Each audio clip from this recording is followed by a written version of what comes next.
नमस्कार, आप देख रहे हैं बड़ी खबर। मैं हूं नगमा। सबसे बड़ी खबर आज रही पंजाब की। पंजाब की सियासत में एक बार फिर से उथल पुथल मचा हुआ है। सत्ता परिवर्तन के बाद भी कांग्रेस का घमासान थमने का नाम नहीं ले रहा। कैप्टन अमरिंदर सिंह के हटने के बाद भी नवजोत सिंह सिद्धू की नाराजगी लगता है कि खत्म नहीं हो रही है। सिद्धू ने प्रदेश कांग्रेस अध्यक्ष के पद से इस्तीफा दे दिया है और उन्होंने चिट्ठी लिखी सोनिया गांधी को। नाराज हुए सिद्धू ने जो चिट्ठी लिखी है उसमें लिखा है कि इंसान का पतन समझौते से होता है। मैं कांग्रेस के भविष्य और पंजाब की भलाई के एजेंडे से कभी समझौता नहीं कर सकता, इसलिए मैं प्रदेश कांग्रेस कमेटी के अध्यक्ष पद से इस्तीफा देता हूं। पार्टी के लिए काम करता रहूंगा। पंजाब में आज ही नए मंत्रियों के बीच विभागों का बंटवारा हुआ है और इसके चंद घंटे बाद ही सिद्धू ने सोनिया गांधी को अपना इस्तीफा भेज दिया। इसलिए माना जा रहा है कि सिद्धू इस कैबिनेट में मंत्री पद के बंटवारे से खुश नहीं है।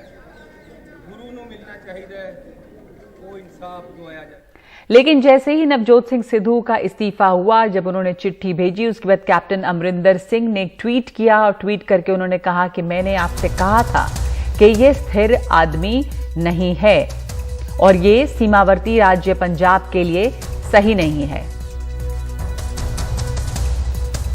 मैंने कहा था आदमी अनस्टेबल है और उसने आप ही दिखा दिया कि उसने आज रेजिग्नेशन कर दिया। आपने पहले कहा था कि he is not a stable mind और वो पंजाब आदमी stand by it and I say absolutely I don't tweet unless I mean it and what is my tweet you can quote. आपको लगता है कि उनकी वजह से ही आपको अपना पोस्ट गंवाना पड़ा, आपको इस्तीफा देना पड़ा? नहीं, वो गलत फैसला था। That was nothing to do with Sidhu. Sidhu को जब मैं कह रहा हूँ कि अनस्टेबल, तो उसको ने कोई रिएक्शन तो होगा ही, कुछ कहा होगा। मैंने किसी को कुछ नहीं कहा। यहाँ किससे मिलने का प्रोग्राम है? यहाँ पर यहाँ मैं घर जाऊंगा, सामान इकट्ठा करूंगा और मैं पंजाब जाऊंगा कल को। क्या अमित शाह से मिलना? सिद्धू के इस्तीफे के बाद अब आपकी क्या? अरे I am not meeting any politician. मैंने आपको कह दिया किसी पॉलिटिशियन को मैं नहीं मिल रहा, कोई पॉलिटिकल एक्टिविटी नहीं है। मैं कपूरथला हाउस जो चीफ घर है उसको खाली करने के लिए आया हूं। सिद्धू के इस्तीफे के बाद अब आप क्या क्या रोल है? ये आप AICC से पूछिए। हम नवजोत जी को रिक्वेस्ट करेंगे कि वो अपना इस्तीफा जो है विड्रॉ करें। हम सब अकेला मैं नहीं, हमारे चीफ मिनिस्टर, हमारे मिनिस्टर्स, हमारे MLAs हमको उनको रिक्वेस्ट करेंगे। और इसी के साथ हम पार्टी हाईकमांड से भी एक्सपेक्ट करते हैं कि एक काबिल, एक अच्छा लीडर हमारे को पंजाब में मिला है।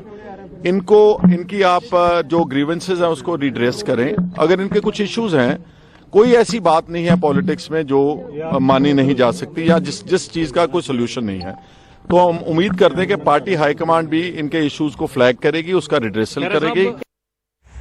सरदार नवजोत सिंह सिद्धू साहब के इस्तीफे के बाद एक बार फिर से पंजाब अपने आप को अपमानित महसूस कर रहा है, शर्मिंदा महसूस कर रहा है।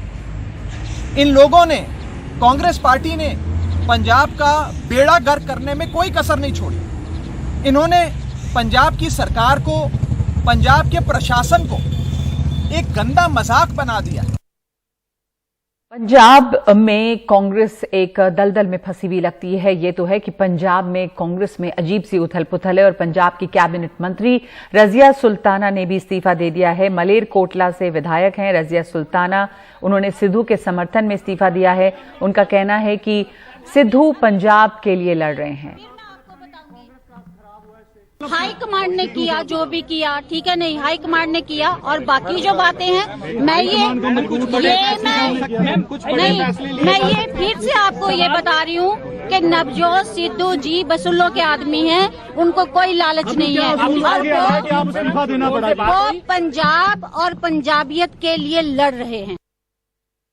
नवजोत सिंह सिद्धू पंजाब और पंजाबियत के लिए लड़ रहे हैं, ये कहना है रजिया सुल्ताना का। इस बीच पंजाब कांग्रेस के एक महासचिव योगेंद्र ढींगरा का भी इस्तीफा हो गया है, लेकिन वो कांग्रेस में बने रहेंगे। सोनिया गांधी को उन्होंने अपना इस्तीफा भेजा है। इसी बीच ये भी खबर आ रही है कि परगट सिंह को सिद्धू को समझाने का काम सौंपा गया है और वो पटियाला पहुंच गए हैं। परगट सिंह पटियाला पहुंचे हैं सिद्धू को समझाने के लिए।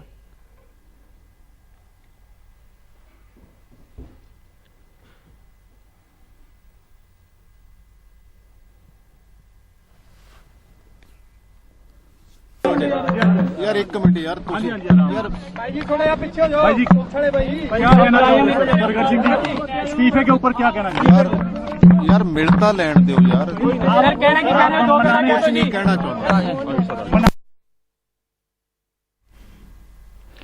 और एक तरफ ये हलचल रही, दूसरी तरफ कांग्रेस में नए नेता शामिल हुए हैं। दिल्ली कांग्रेस मुख्यालय में एक कार्यक्रम हुआ, उसमें छात्र राजनीति से अपनी पहचान बनाने वाले दो नेताओं कन्हैया कुमार और जिग्नेश मेवानी ने कांग्रेस का दामन थामा। कन्हैया इससे पहले सीपीआई में थे। उन्होंने बिहार से सीपीआई के टिकट पर लोकसभा का चुनाव लड़ा, जिसमें उन्हें हार का सामना करना पड़ा। जिग्नेश मेवानी गुजरात से हैं। वो पिछले गुजरात विधानसभा चुनाव में निर्दलीय विधायक चुने गए। इस मौके पर कन्हैया ने कांग्रेस ज्वाइन करने की वजह बताई और मीडिया के सवालों के जवाब दिए। उन्होंने कहा कि कांग्रेस बड़ा जहाज है, उसे बचाना जरूरी है, नहीं तो विपक्षी छोटी पार्टियां भी नहीं बचेंगी।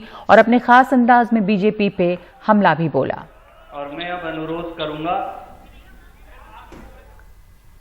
कन्हैया कुमार शामिल हुए कांग्रेस में। जिग्नेश मेवानी ने भी कांग्रेस का साथ थामा है, लेकिन मेवानी ने सदस्यता की पर्ची नहीं कटवाई है। हमारे साथ अखिलेश शर्मा इस वक्त मौजूद हैं इस पर बातचीत के लिए। अखिलेश, ये खबर है कि उन्होंने पर्ची नहीं कटवाई सदस्यता की। अगर वो पर्ची कटवाते तो क्या होता, उनको क्या नुकसान होता, क्या बताया गया है? देखिए, जो हमारा 10th शेड्यूल है संविधान का, जिसमें कि दल बदल कानून आता है, उस पर स्पष्ट तौर पर यह कहा गया है कि कोई भी व्यक्ति जो कि निर्दलीय चुनाव जीतता है, वो चाहे विधानसभा का हो चाहे लोकसभा को हो, वो किसी भी राजनीतिक दल में अगर शामिल होता है तो उसकी सदस्यता चली जाती है। इसीलिए जिग्नेश मेवानी ने औपचारिक रूप से कांग्रेस की सदस्यता नहीं ली है, पर्ची नहीं कटवाई है। हालांकि वो कांग्रेस पार्टी के पोडियम पर नजर आए, तो अभी तकनीकी विषय है कि क्या इस कारण भी उनकी सदस्यता जा सकती है या नहीं, क्योंकि कुछ ऐसे वाकयात हुए हैं पहले। आपको याद होगा शरद यादव जो कि जेडीयू के सांसद थे राज्यसभा के, वो विपक्षी पार्टियों की एक रैली में चले गए थे पार्टी के मना करने के बावजूद। तो इस आधार पर जेडीयू ने उनकी सदस्यता रद्द करने की सिफारिश की थी और सभापति वेंकैया नायडू ने उस आधार पर उनकी सदस्यता रद्द कर दी थी। दूसरा ये होता है कि अगर कोई निर्दलीय सांसद या विधायक ऐसा दिखे कि उसका कैरेक्टर चेंज हो रहा है एज एन इंडिपेंडेंट, यानी निर्दलीय विधायक के तौर पर उसका जो चरित्र बदला जा रहा है, तो ऐसे में भी उसकी सदस्यता जा सकती है। तो ऐसे में देखने की बात होगी कि जिस तरह से वो कांग्रेस के पोडियम पर आए, कांग्रेस का जो पटका है वो उन्होंने अपने गले में लिया और उस मंच को शेयर किया, और बार बार ये कहा गया वहां नेताओं से कि वो कांग्रेस में शामिल हो रहे हैं, मीडिया में भी इस तरह खबरें आई हैं, तो क्या इस आधार पर उनकी सदस्यता जा सकती है नहीं, ये देखने की बात होगी। जी, तो अभी भी इस पर एक शक बना हुआ है कि क्या इस पर उनकी सदस्यता जा सकती है कि नहीं। हालांकि औपचारिक तौर पर उन्होंने कोई पर्ची नहीं कटवाई है। धन्यवाद आपका अखिलेश। इस बात पर नजर बनी रहेगी कि क्या होता है। जिग्नेश मेवानी का निर्दलीय है, वो चुने गए हैं। और दूसरी खबरों पर नजर डालते हैं। महाराष्ट्र की बात। महाराष्ट्र में पालघर में होने वाले जिला परिषद और उसके पंचायत समिति के उपचुनाव में 3 सीटों पर बीजेपी और एमएनएस की सहमति हुई है।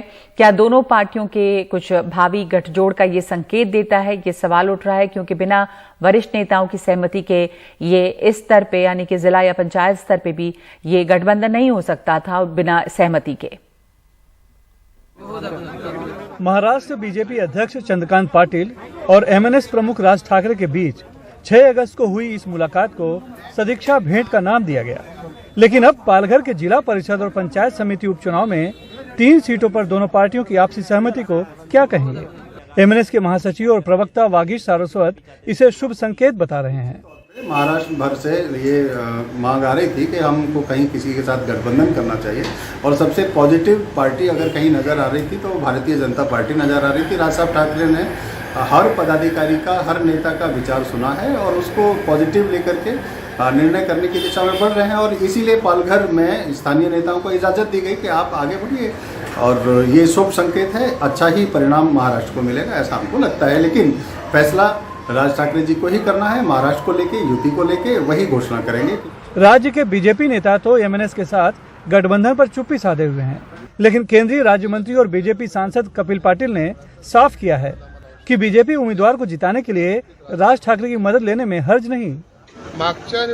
पिछले चुनाव में भी हम मनसे के साथ थे। वाड़ा में पंचायत समिति के चुनाव में एक जगह हमने एमएनएस के लिए छोड़ी थी। उसी तर्ज पर हमने उन्हें कहा है कि अगर आपने आपका उम्मीदवार इस सीट पर दिया तो हम अपना उम्मीदवार पीछे ले लेंगे। शिवसेना का साथ छूटने के बाद से ही बीजेपी उसे पटखनी देने की कोशिश में है। मुंबई से लेकर ठाणे, पुणे, नासिक जैसे कई शहरों में एमएनएस का प्रभाव है, जिसका फायदा बीजेपी को मिल सकता है। लेकिन एमएनएस की उत्तर भारतीय विरोधी छवि गठबंधन की राह में रोड़ा बनी हुई है। बीजेपी को सोचना पड़ेगा कि उत्तर भारतीय विरोधी आंदोलन जो मनसे का हुआ था, तो वो पूर्वी उत्तर प्रदेश और बिहार के लोगों को वो भूल गया होगा क्या? वो बहुत कुछ हुआ नहीं था, लेकिन उसकी दहशत जिस तरह की मुंबई में हुई थी, मेरे ख्याल से पूर्वी उत्तर प्रदेश और बिहार के लगभग हर गांव के लोग में ऐसा एक आदमी जरूर मिल जाएगा कि जिसने उसको महसूस किया है। तो ये एक संकट मेरे ख्याल से अब तक ये बाकी पार्टियों के लिए भी संकट रहा। इससे पहले भी शरद पवार ने कांग्रेस को मनाने की कोशिश की थी कि वो साथ आ जाएं, लेकिन वो नहीं आए क्योंकि उत्तर प्रदेश और बिहार का स्टेक था कांग्रेस को। बीजेपी का स्टेक आज उत्तर प्रदेश में कहीं बड़ा है। जाहिर है बीजेपी भी इस खतरे को समझती है। यही वजह है कि वह स्थानीय स्तर पर गठबंधन कर उसके नुकसान और फायदे को टटोल रही है। लेकिन अगर ये प्रयोग सफल रहा तो महाराष्ट्र की राजनीति की तस्वीर बदल सकती है।